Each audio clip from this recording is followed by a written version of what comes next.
এক লোক 9 ফিট লম্বা ছিল। সে পেরেশান হয়ে একজন দরবেশের কাছে গিয়ে বলছে, হুজুর, আমার এই লম্বা শরীর নিয়ে নড়াচড়া করতে অনেক কষ্ট হয়, দয়া করে আপনি একটা ব্যবস্থা করেন যাতে আমি স্বাভাবিকভাবে জীবন যাপন করতে পারি। তখন সেই দরবেশ বলল, নদীর পাড়ে যেয়ে দেখবা একজন ফকিন্নি মহিলা বসে আছে, তুমি ওই ফকিন্নিকে বলবা আপনি কি আমাকে বিয়ে করবেন।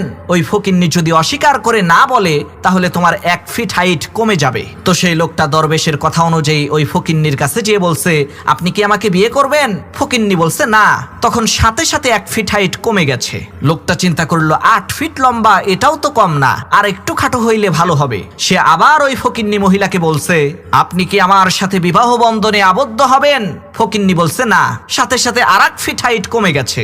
লোকটা চিন্তা করলো, 7 ফিট লম্বা, এটাও তো কম না, আর 1 ফিট খাটো হইলে আমাকে দেখতে আরো সুন্দর লাগবে। এই চিন্তা করে লোকটা সেই ফকিন্নি মহিলাকে আবার বলছে, আপনি কি আমাকে বিয়ে করবেন। তখন সেই ফকিন্নি মহিলা বলছে, না না না না না।